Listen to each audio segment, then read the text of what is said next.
Hey there. I'm excited to announce this to you today. This is what you've been waiting for in your spiritual quest. This is something I've wanted to do for a long time, and I'm finally ready to announce it that it's ready to go. It's the Grief to Growth Community Circle. Now, this is a sanctuary where like-minded souls are united in their journey through grief and towards personal transformation. It's more than just a place, it's a beginning, it's a commitment to growth and understanding. Here you're finding not just a community, but you're entering a circle of trust and depth. You're going to engage with interactive coursework. You'll dive into exclusive podcast episodes and partake in discussions that illuminate the path from mourning to empowerment. This is a realm where every question is honored and every individual's journey is validated. To be part of this exclusive circle, visit us at grieftogrowth.com/community or look for the chat icon at the bottom of every page on the main website.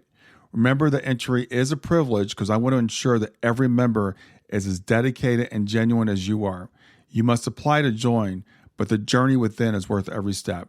So go ahead and join us today.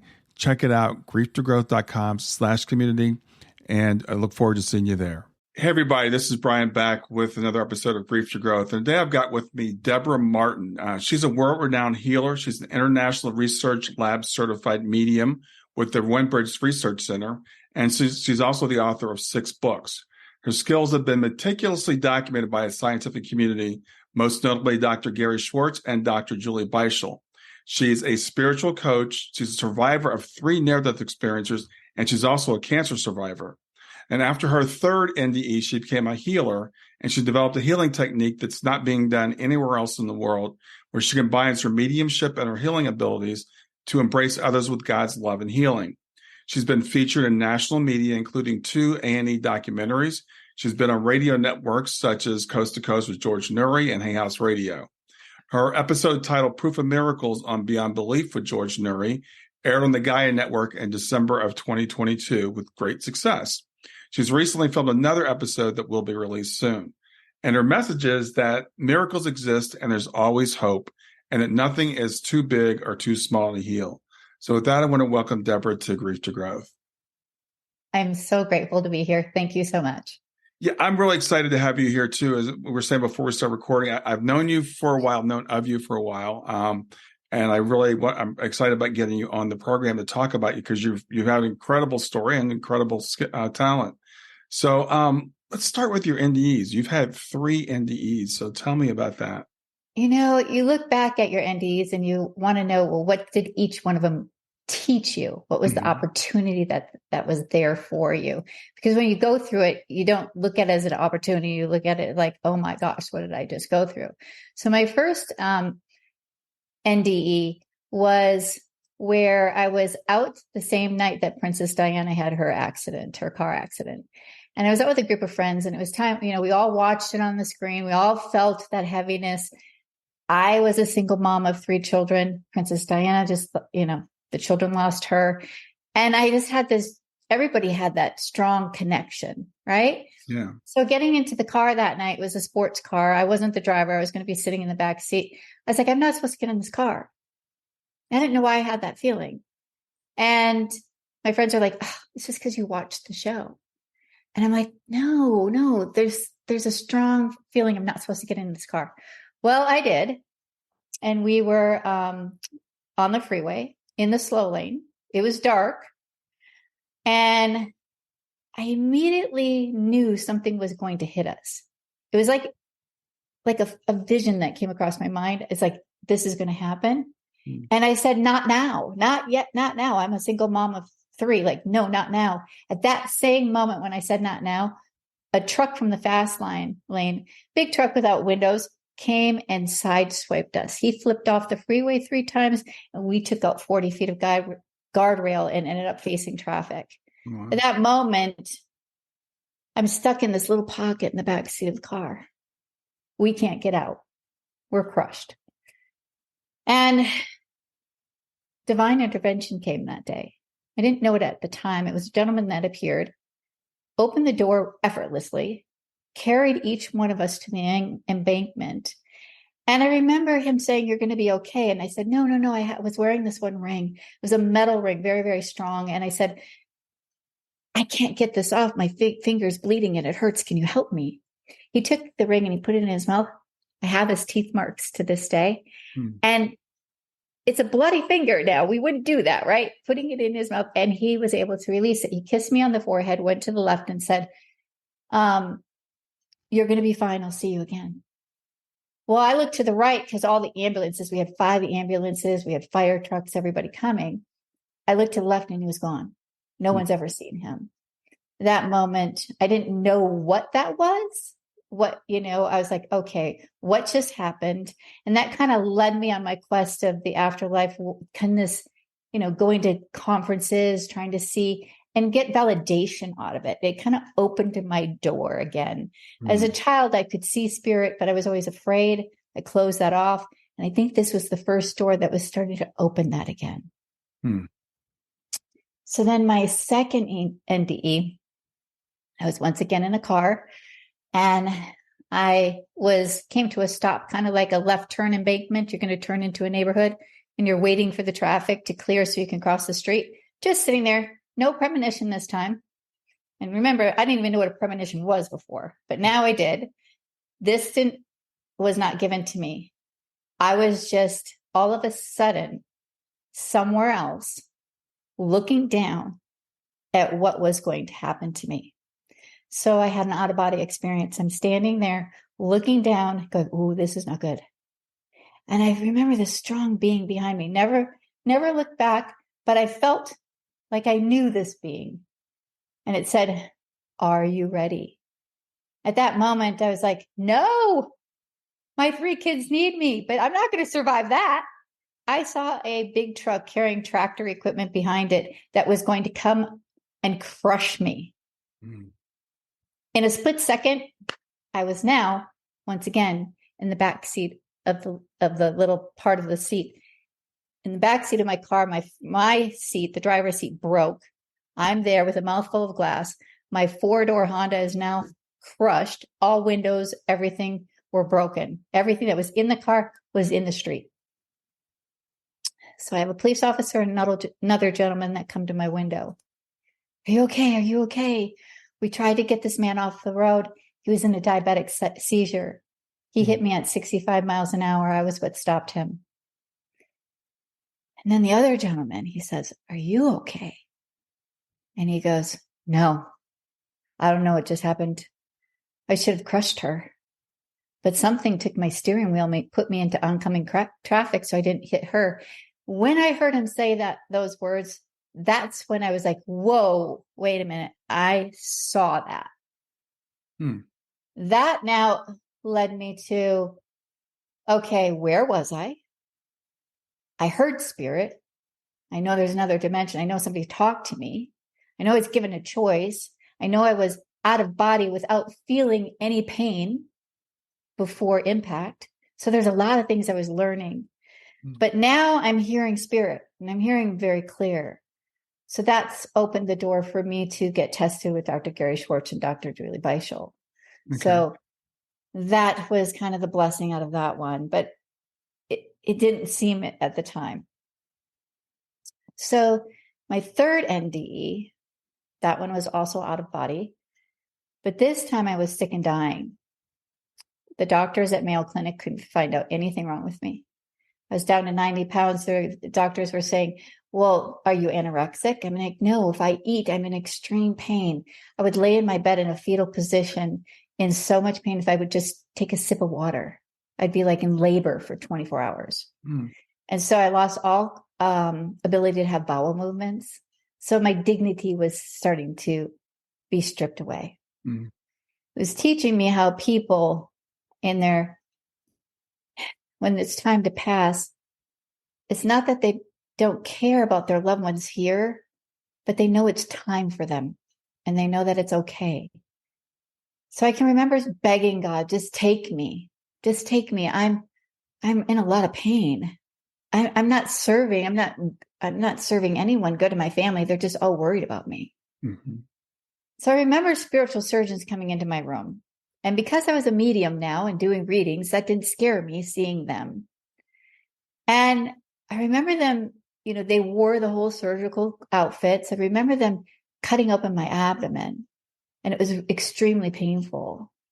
And I said, I was screaming in pain, going, okay, I have to go through this, but how am I going to go through this? How am I going to go through what they're doing? And I could see pus coming out.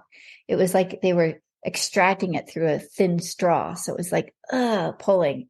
Mm-hmm. So I decided I'm going to close my eyes. I'm just going to remove my mind with what's happening. And when I did, I transcended out of my body. At that moment, I felt like, wow, this is great. I thought I was just meditating. I'm floating. I'm going to another space. Well, now I'm seeing white, and it's getting clearer and clearer and clearer.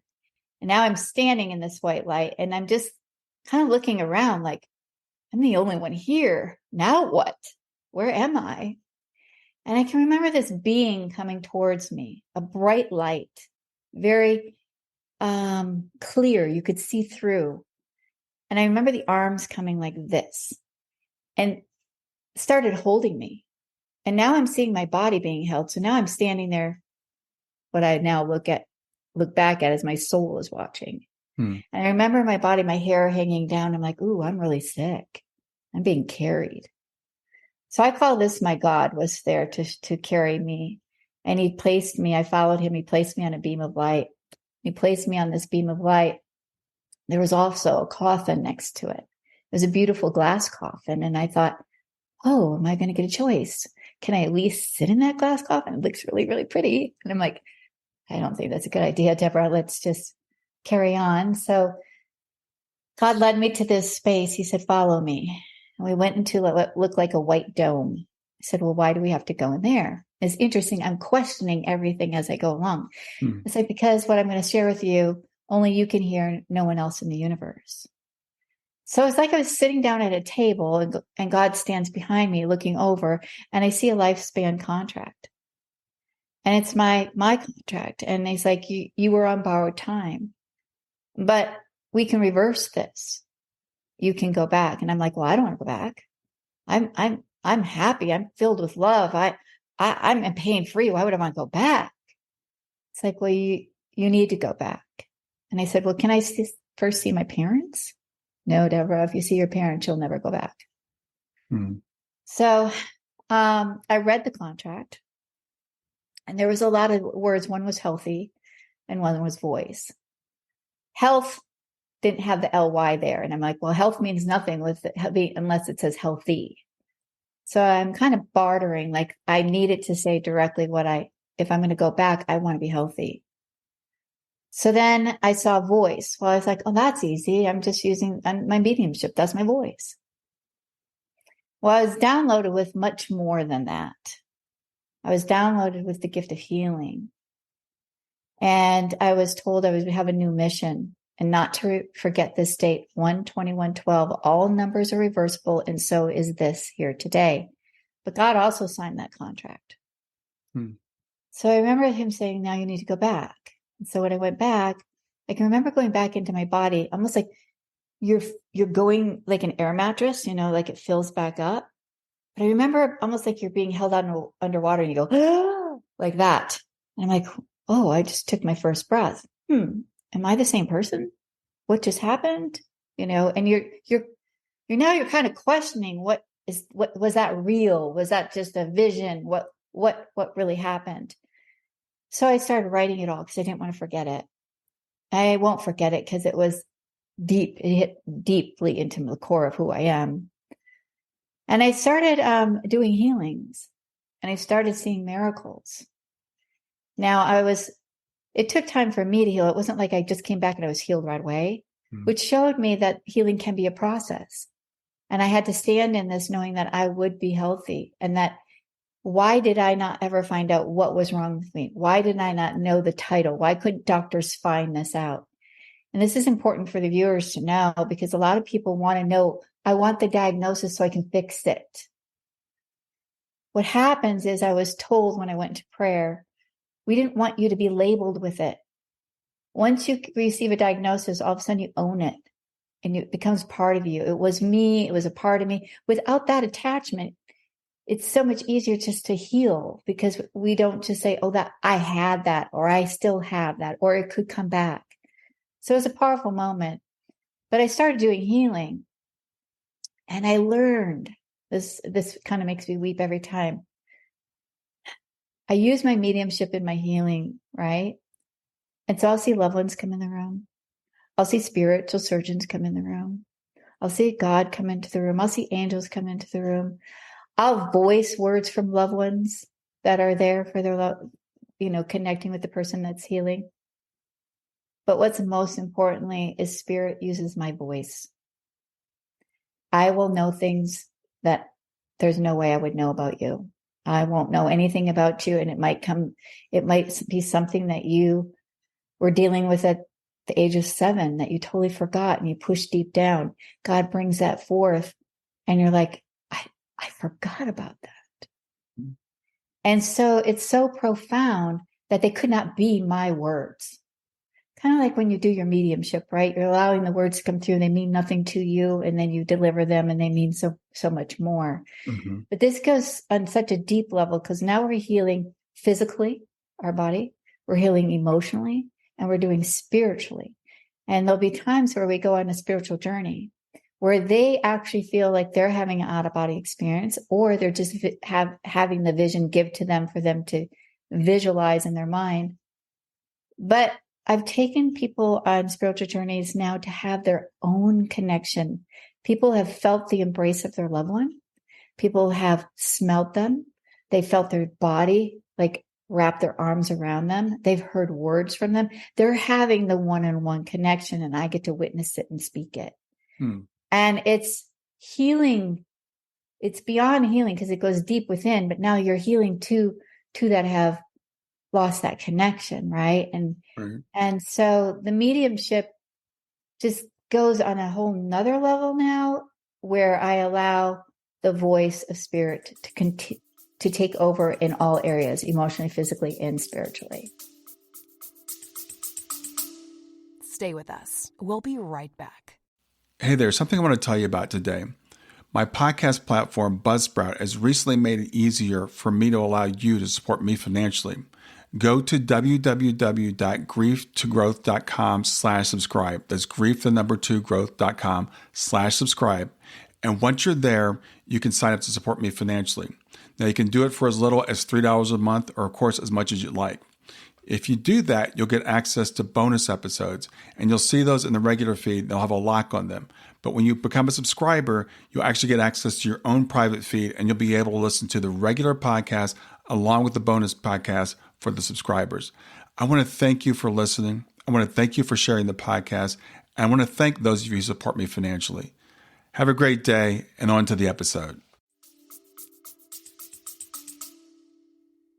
Yeah, speaking of that, before we started recording, you mentioned that your mediumship had recently changed. In what way has it changed? Well, so now when I do readings with my healing. So it's like, are you dealing with grief, or do you have stomach issues, or do you have back issues, or what else what are you dealing with? And then, have you lost a loved one? Is there somebody that you want to connect with? Could that be maybe a root cause, or do you just want to connect with that loved one? So this family came. The mother had been to many mediums. All of them have had readings. The children are now older, but the father passed of suicide when they were teens. Mm-hmm. I think the youngest was 9 at the time. And so she wanted to do a family session with the dad.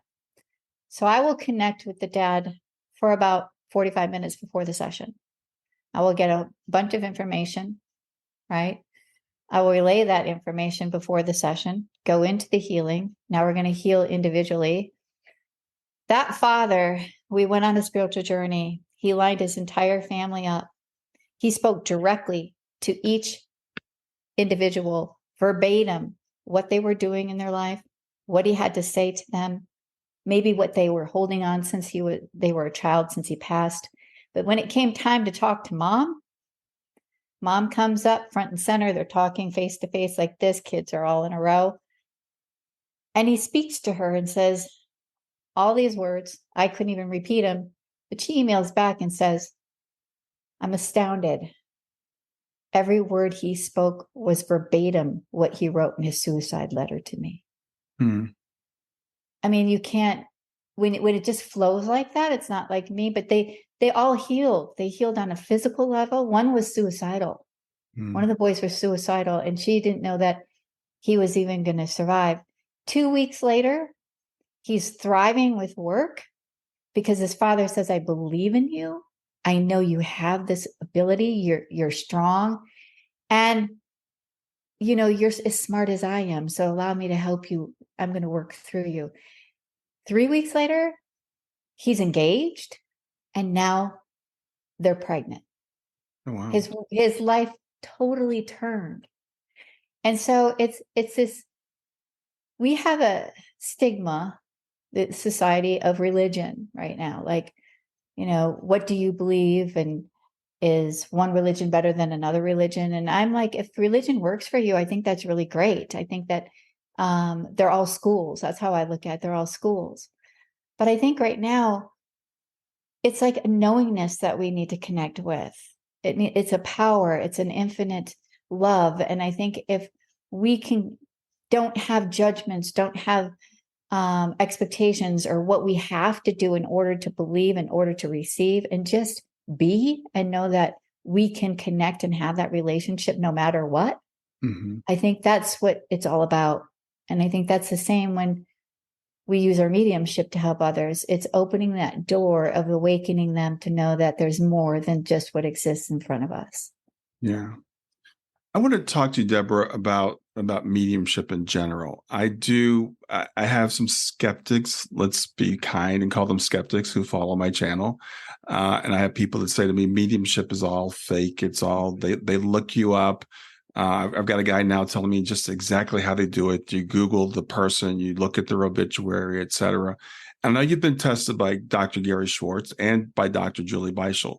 So tell me about what that process is like. So you can look at it up on the Windbridge Research Center, windbridge.org, and it's laid out exactly what we went through. So it'll be described more in detail what I can tell you, but I'll give you a little idea. Okay, so it's a quadruple blind experiment. So Dr. Julie Beischel will know who you're going to connect with, right? So she picks someone for you. You're told that it's a male. That's it. Okay. But it doesn't come from Julie. She passes it over to somebody else that gives it to me. So there's no way that this person knows anything about where it's coming from. Mm-hmm. Right. So we alleviate that. So then now it's a male. So I have to sit down with that male. What does he look like? How old is he? What's his personality? Does he have a message? Who does he have the message for? How did he die? What is his personality? What are his traits? What is he like? All of that. Mm-hmm. And so it gets tricky because you're writing it and then you have to submit it. So you have to make sure I received it this way. This is how he showed me. He didn't tell me he liked the color blue. He showed me the color blue, things like that. Right. Mm-hmm. So then that sitter, the sitter is the person with the loved one, right? She's going to get 2 readings in front of her. One is the actual reading, and one is somebody else's reading. Mm-hmm. Okay. So she now gets these, and that comes from somebody else, like not Julie, not this person, submits. She has to score it, which one's hers and how many things are correct. And that's how we got scored, whether it was real or not real, because there was no one else involved. And then the last step is we have a one-on-one with the sitter. So it's quite the process. I know that she's tried to go through a lot of testing, and eventually she had to stop the testing because people couldn't pass it. So the group that we have now, that we are the Windbridge, mediums for her. I'm pretty proud to say that I was a research medium, because you're going through the process and you don't know. It's like you're handing over information. You don't know if it's correct or not, but you're trusting it. Mm-hmm. Mm-hmm. Yeah. And thank you for going through that. And I know Gary's process is similar. I've read the Afterlife Experiments many years ago, and I work with Gary now. And I know that both these people are very serious. They understand how to design protocols. I've got lots of friends that are mediums. I know that mediums are good people. There are some people out there who are fraudulent, that's for sure. Right. But the things that I've had mediums tell me, the things that people can't look up. And I know that you've had those experiences as well. Stay with us. We'll be right back. Hi there. I'm really excited to tell you about my latest ebook. It's 4 lessons that you can learn from the near-death experience without going through all the trouble of dying to learn them. I've been studying NDEs for several years now. I am completely convinced that not only are they 100% real, but that there's some very universal wisdom that we can get from the near-death experience. And I've distilled that down in this book into 4 short lessons. And I've also given you all the reasons why I believe that NDEs are absolutely real. So go to www.grieftogrowth.com/NDE lessons to pick it up for free. www.growth.com/NDE lessons. I hope you enjoy it. Well, some things will tell about the future. Like they'll tell something like, I'm holding a baby over here. I know that you're going to feel like, oh, I'm missing out. But oh no, I know this child. I know everything about this child. I'm going to put a little personality into this child. And then all of a sudden, 2 weeks later, they find out somebody in the family's pregnant. Mm-hmm.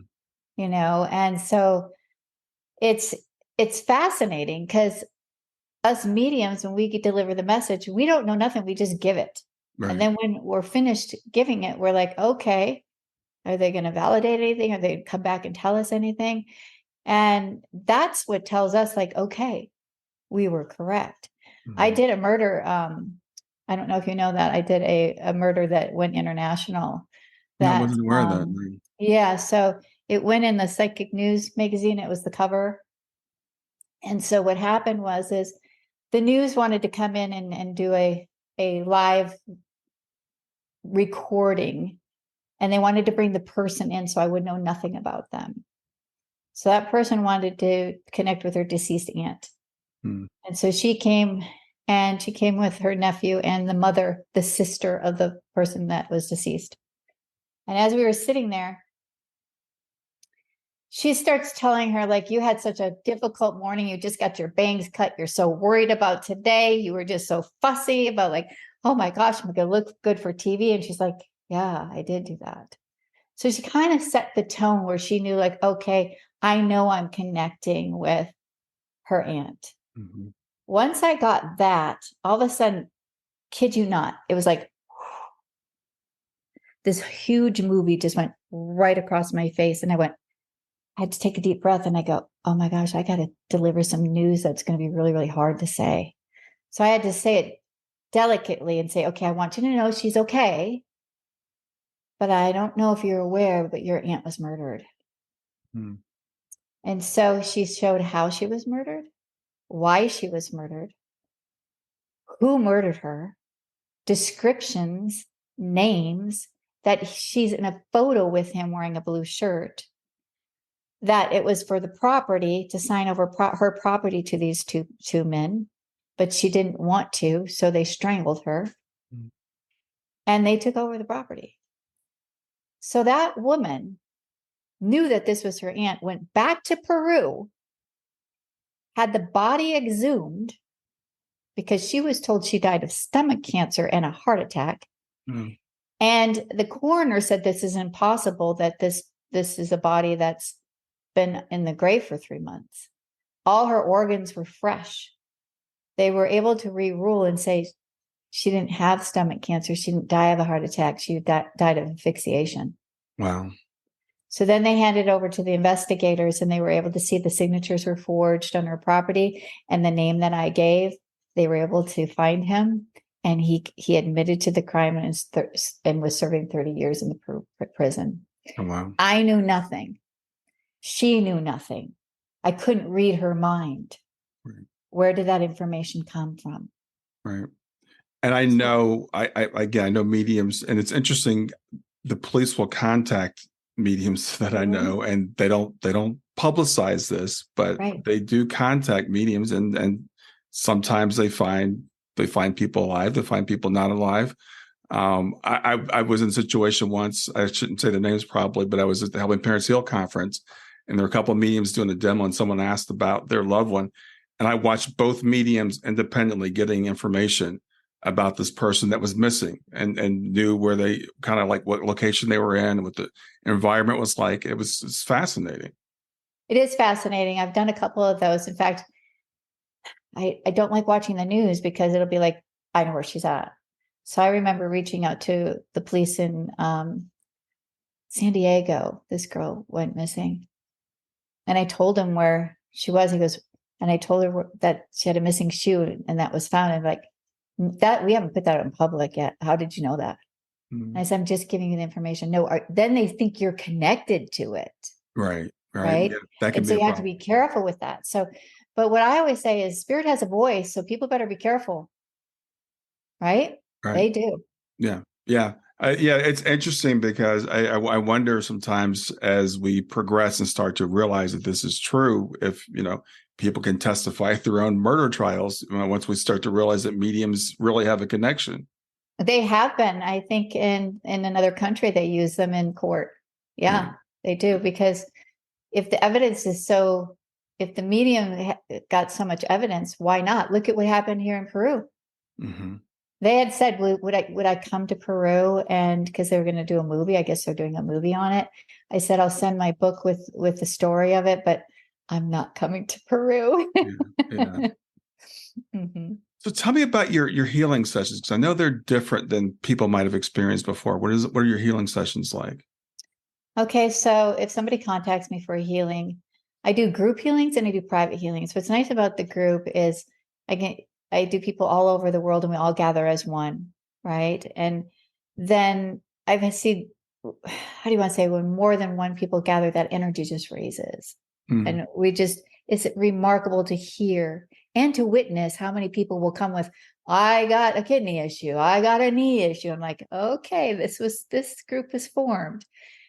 So let me just walk you through the process of a healing session. So you'll email me and you might not tell me anything. I don't need to know anything. I just need a healing. I'm struggling. Okay. So all I need is your picture. And I want a full body picture. Some people like to tell me what's going on because they like me to put that in my prayers prior. So instead of saying, this is John and he has heart issues, I'll say, here's John, and thank you for healing his heart issues. Kind of going in with that positivity.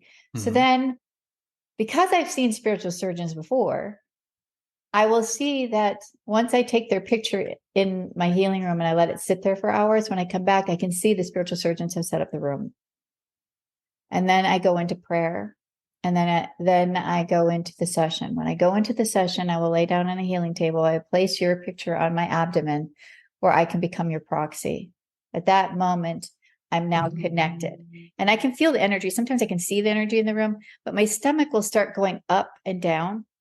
And what happens is a beam of light, God's beam of light, will come and attach to the solar plexus.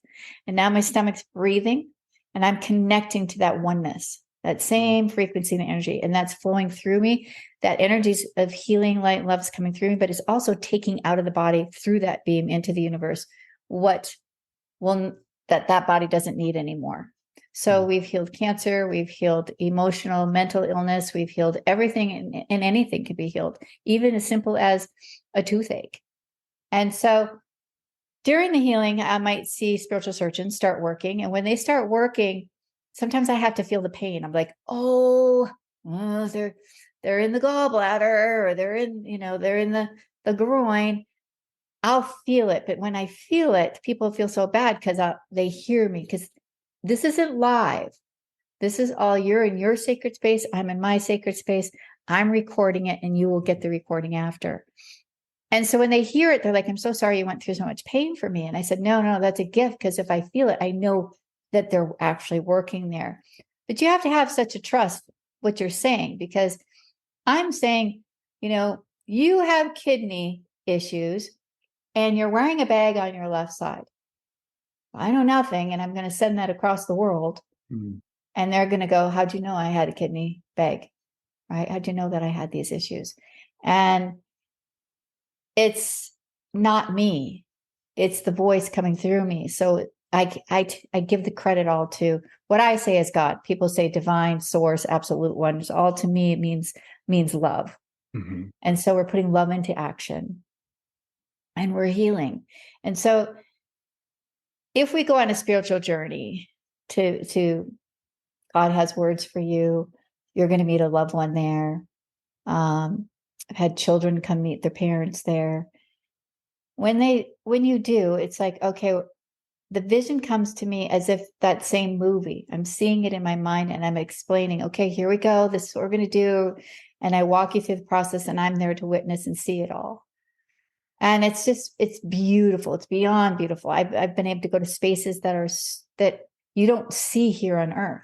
These colors are vibrant and the amount of peace and love. And every time I feel God enter the room, I will weep uncontrollably.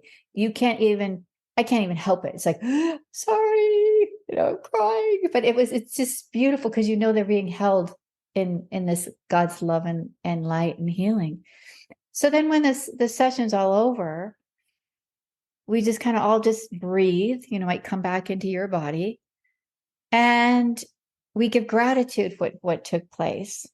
And then I have to, I only do one healing session a day because it takes a lot of energy. Mm-hmm. But I also want it to be that person's day. So they will continue to heal for 24 hours. I've had people on their end say, I could feel exactly what you were feeling at the same time. I had one person that had bile duct cancer and I felt like I was going to throw up. I'm like, I'm going to throw up bile. I'm going to throw up bile. I'm throwing up bile. She was throwing up bile at the same time. Wow. So when she documented, it's like we were feeling the same thing at the same times. I've connected where I'm like, oh, your daughter's here. I see her. Across the world in the UK, she's now seeing her daughter at the same time I'm saying that. Mm-hmm. Right. So it's just like, it's miraculous. You can't make this stuff up. And so you receive this feedback and it's hard to even put into words because it's just so profound. And after every session, I'm just in awe, like, wow, look what I got to witness. Not one's ever the same. I was like, what am I going to see today? What's going to transpire today? And then when the session's over, I sit in gratitude and I email them that MP4. Some people will listen to it over and over and over, and they say, I'll hear words that I didn't hear the first time, the second time. Healing, some people heal instantaneously. They'll heal before they even receive the recording, as the energy's already, shifted. Some people, it takes time. So healing can be a process too. So you never know. But I always say, just stand in faith. It's all right there. I just did a Gaia show for a little boy that was healed of leukemia, cancer. Wow. He had 2 weeks to live. He's on 7 months right now. Wow. Yeah. So tell me some more of your healing stories that you've had. okay. So, there's so many. How can I choose? So there's one woman that she wanted a healing for her mom. Her mom had deep, deep grief. She was married for over 52 years and lost her husband. How do I live in this new reality? I'm sad. How do I live without him? How do I walk forward? So we had the session and the father comes through. And I remember I connect beforehand. So I'm getting all this stuff and I'm getting all this stuff about pineapples and palm trees and Maui and like, okay. And so he now takes her on a spiritual journey and says to the daughter too, who booked it, brought her into the session and said, you need to take mom there. I've always wanted to take her. We were going to go there. You need to make this happen. And so mom was healed mentally, emotionally, and then physically. The daughter didn't think she could physically go to Maui. About 2 months later, I got pictures from Maui that they went and they saw heart clouds. All the room numbers were 22. He said, look for the 22s. And it was just, it ended up being like that reading, that healing kept giving. And to see that it was so profound that she actually made it happen. It was beautiful. I had another one where my mother was in deep, deep sorrow. She lost her little girl. And I saw the child come and embrace the leg. And as she embraced the leg, I could feel the love between the two. And the mother picks her up, looks at the child. The child takes this little necklace and holds it. And I'm seeing it hold it.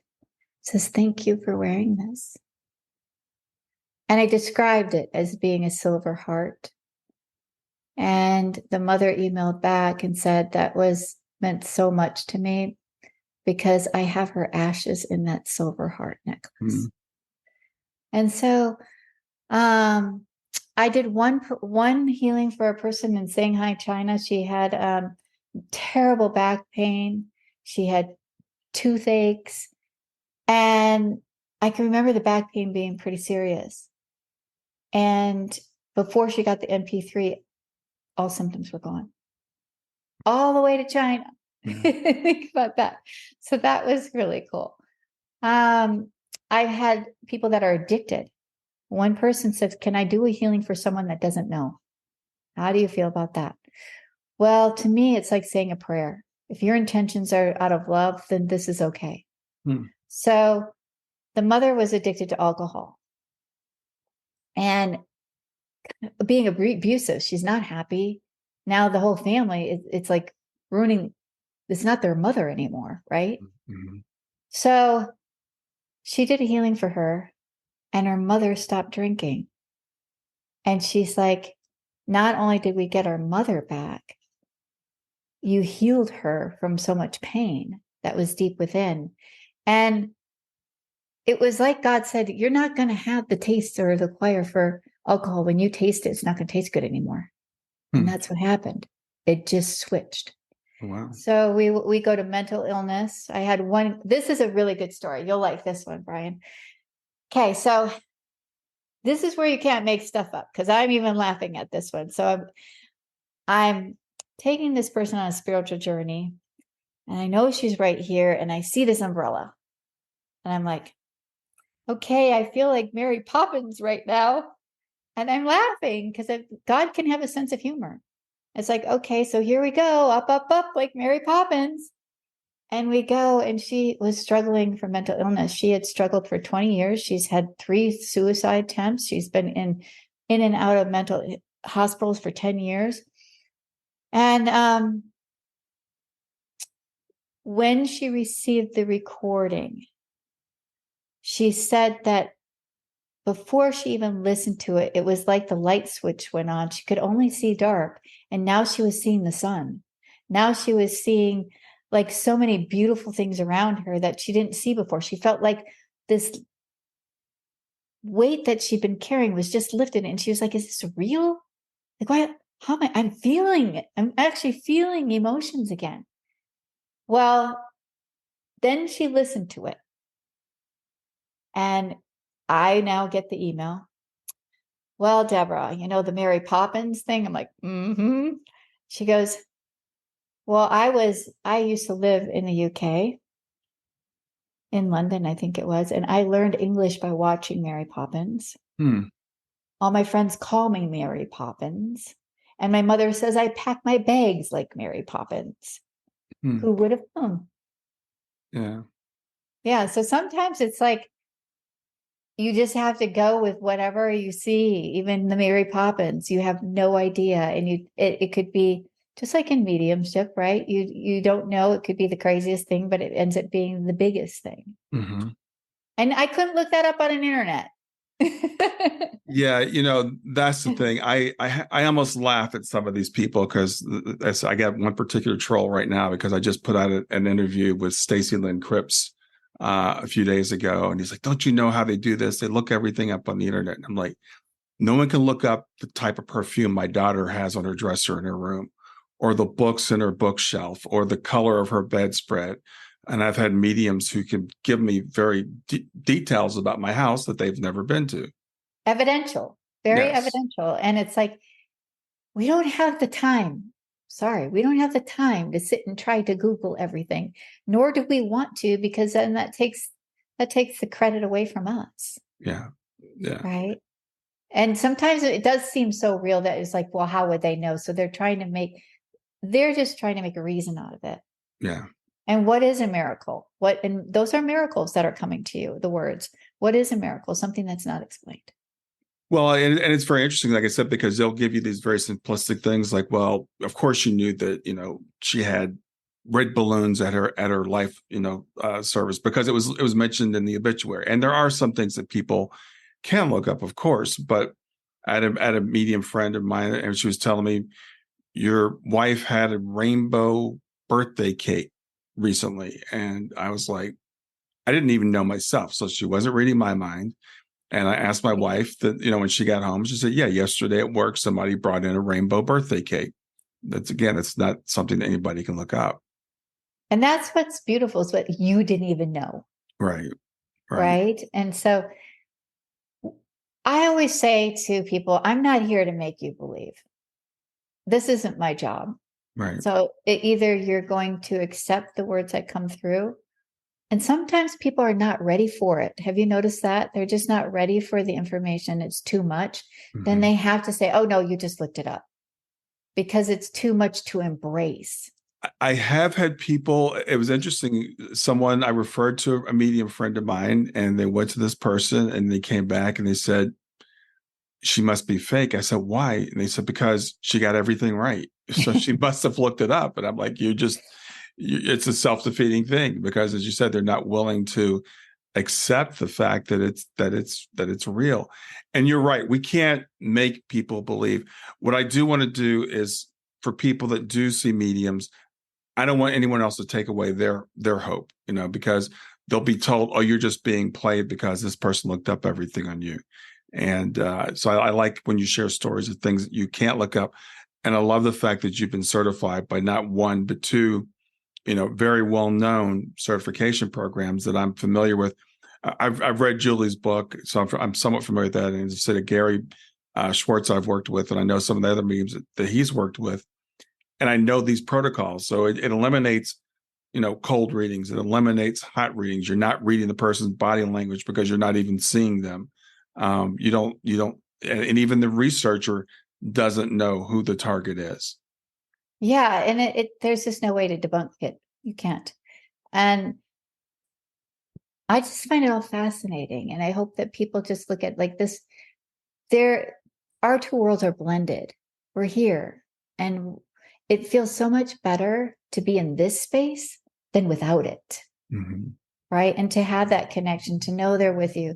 And I hope my family, like when I pass, that they don't grieve, they celebrate me, who I was and who I still am. Yeah. And just have that new connection. Of course, we're all going to grieve. I mean, that's the price we pay for love, right? We're going to feel that pain.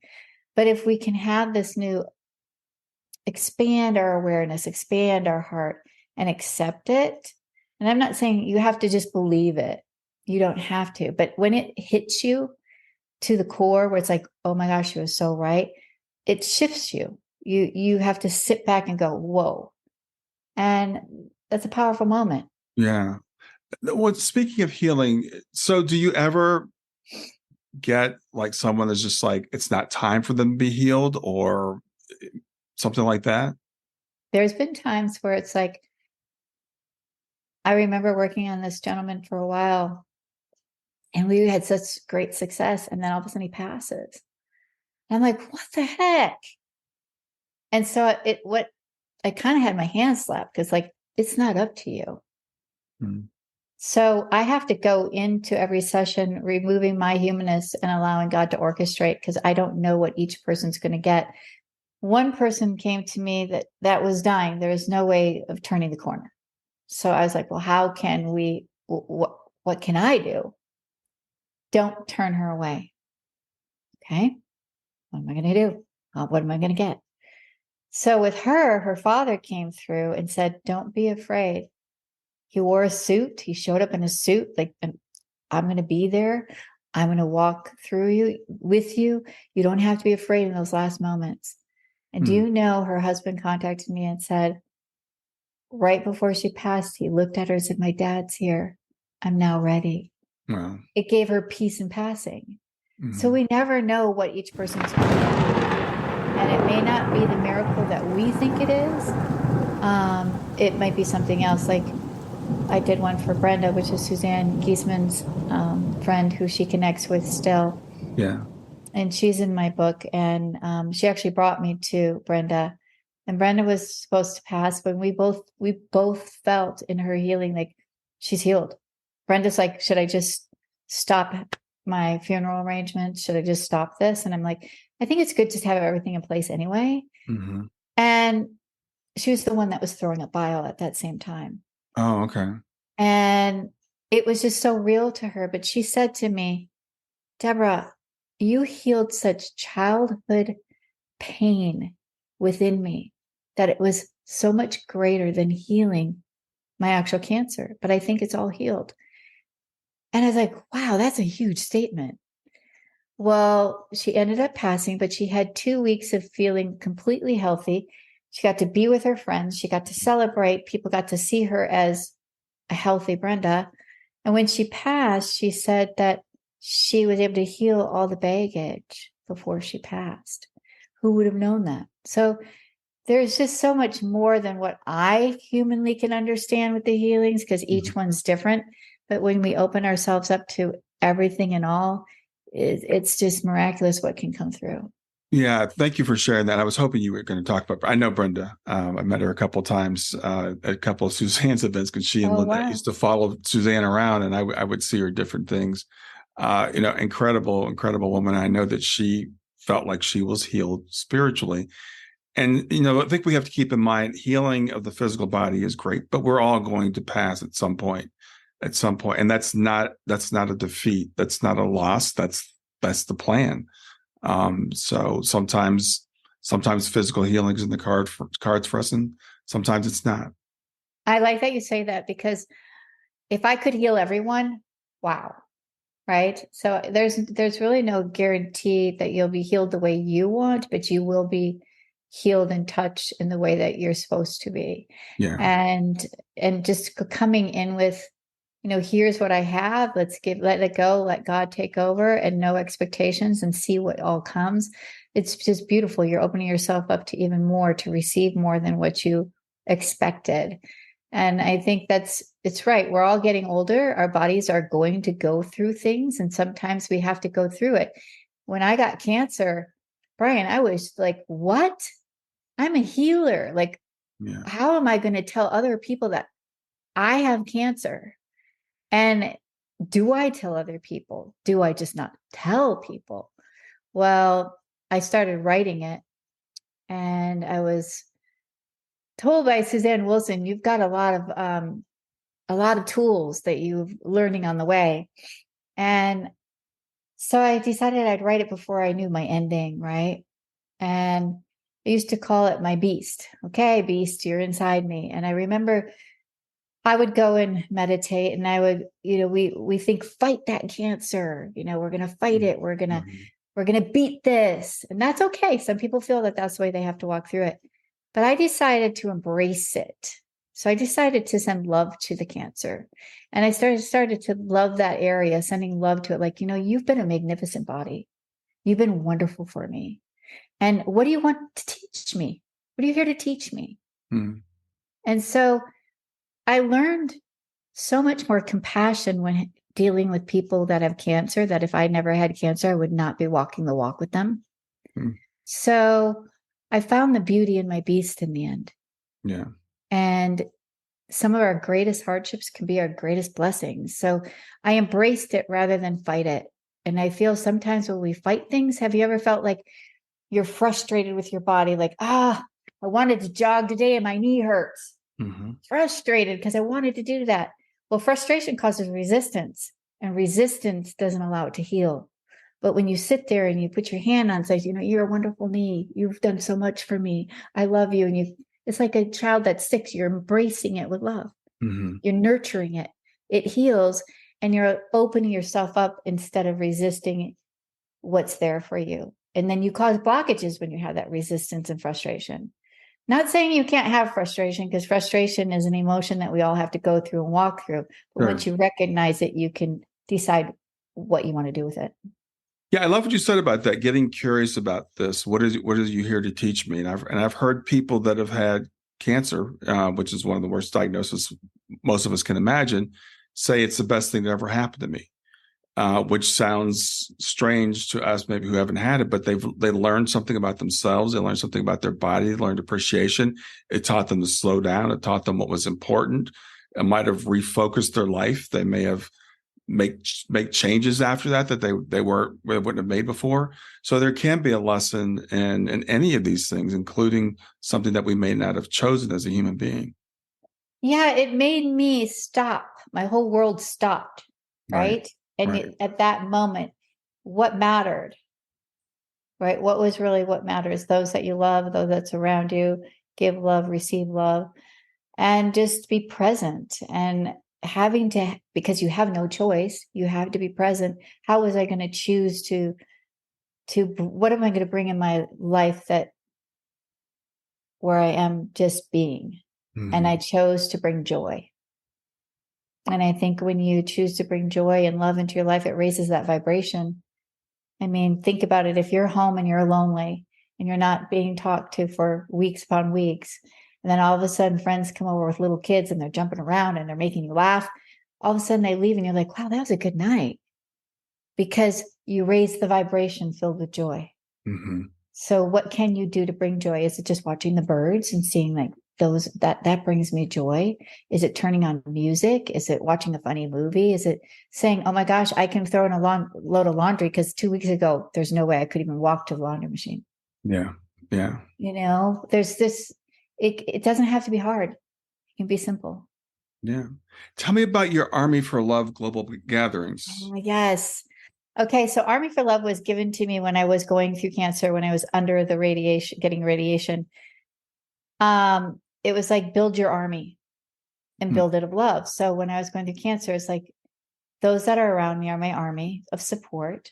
So the number 4 means that we're always surrounded. Somebody's walking in front of us, somebody's walking behind us so we don't fall, somebody's walking on both sides of us, right? We're always have support.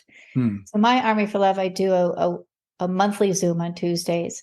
It's for anybody that's struggling, no matter what you're struggling with, grief, emotionally, physically, spiritually. You come to this platform.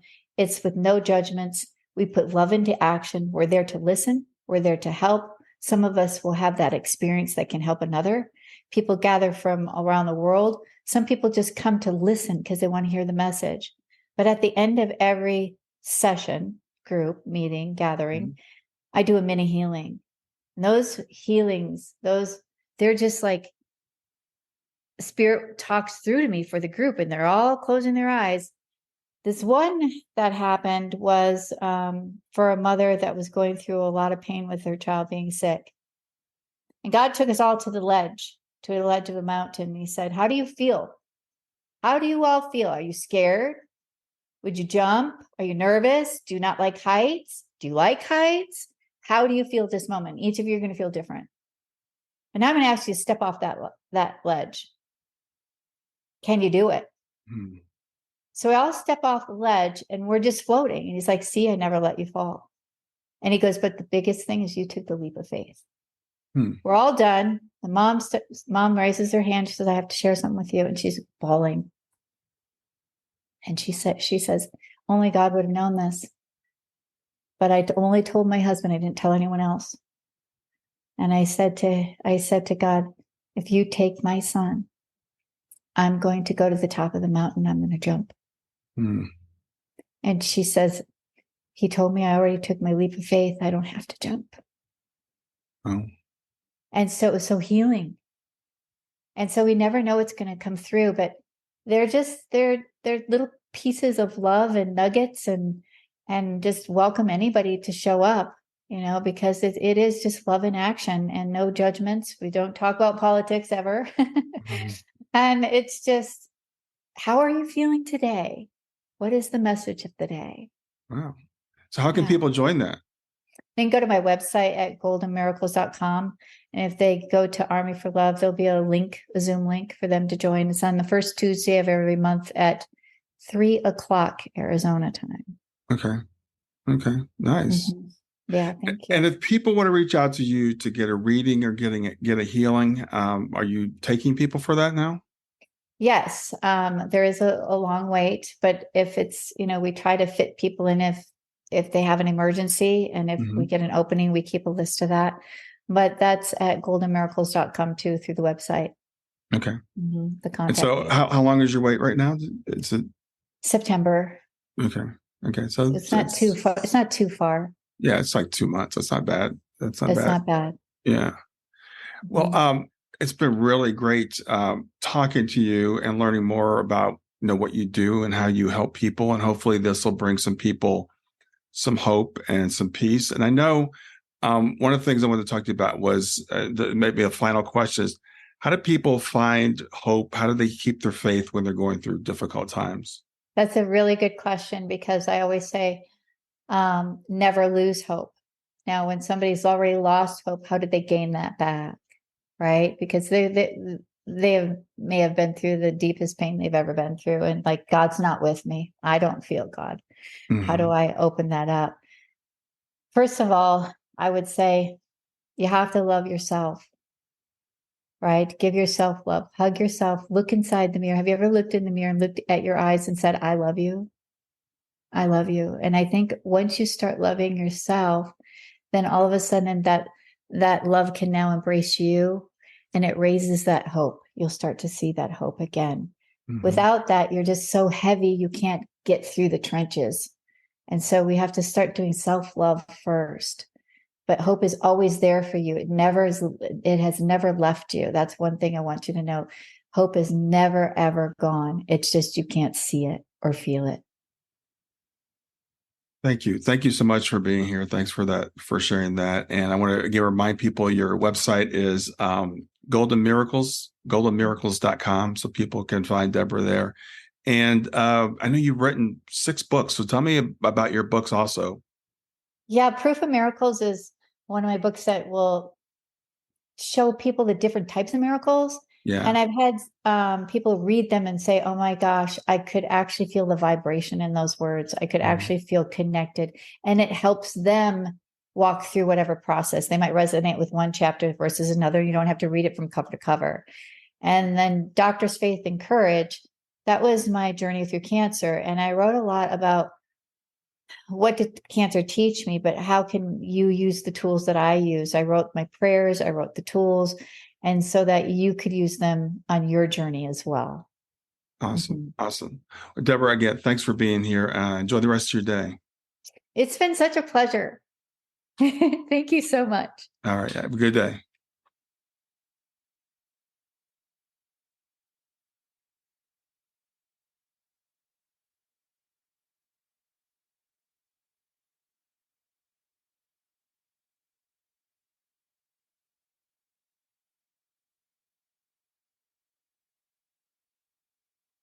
Hi there. I hope you enjoyed this latest episode of the podcast, and I'd love to hear your thoughts. What questions came up for you? What did you like about it? What didn't you like about it? I invite you to visit us at grieftogrowth.circle.so. That's growth2 to continue the conversation with me and with other listeners. It's a space to sound off, to share reactions, and to go deeper into the topics from the show. I look forward to chatting more, and I hope to see you there.